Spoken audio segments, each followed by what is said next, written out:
ఇగో బ్యాంకుకి పోయిన ముళ్ళ ఇయ్యాల గదే గ్రూప్ పైసలు వస్తాయని వేసిండ్రంటే అందరు తెచ్చుకున్నారంటే బ్యాంకుకి పోయినాం మా ఆయన నేను ఇద్దరం. బ్యాంకుకి పోయితే పుట్లు మంది కాలు పెట్ట సందు లేదు.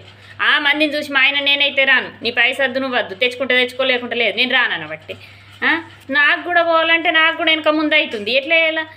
ఏంటికంటే ఆయనకు రాయరాదు, నాకు రాయరాదు, ఇద్దరికి రాయరాదు. ఇక ఎట్లన్నా చేసి కదా ఆయన రానబట్టి అని ధైర్యం చేసి నేనే పోయినా నువ్వుల లోపలికి. నేనే పోయి అటు ఇటు చూసి ఓళ్ళని అడగాలని చూసేవరకు చూడమన్నట్టు మా మరదలు విజాత ఉన్నది. విజేత అబ్బగొంత రాసి అనగానే ఆయన తక్క ఇటు రాసిస్తానే ఆయన రాసి ఇచ్చింది. అది ఉండుట్లా బతికిపోయినా, లేకుంటే ఓళ్ళని అడగాలని నాకు ఈ క్యారం అనిపించింది. ఇక రాసిచ్చింది. లైన్కి నిలబడ్డా, 2 గంటలు నిలబడ్డాక అప్పుడు లైన్ అత్తే తీసుకొని వచ్చినాం. మా పిల్లలు అంటారు ఇంకా భయం పడతావమ్మా, ఇంకా భయం పడతావు అంటారు. గట్ల మందిలో పోయిందట అలా నీళ్ళని రాయమంటే క్యారం అనిపించదా? ఇక ఆడ మస్తు మంది నా వెనక వచ్చిన వాళ్ళు అంటారు వాళ్ళ నీళ్ళని అడిగి రాపించుకుంటుండ్రు. నా కళ్ళ పోయి నుంచి మస్తు ధైర్యం వచ్చింది. మస్తు ధైర్యం వచ్చింది. ఇక నేనే అనుకున్నా, నేను ఒక్కదాన్ని అనుకున్నా, మస్తు మంది రాపించుకుంటుండ్రు.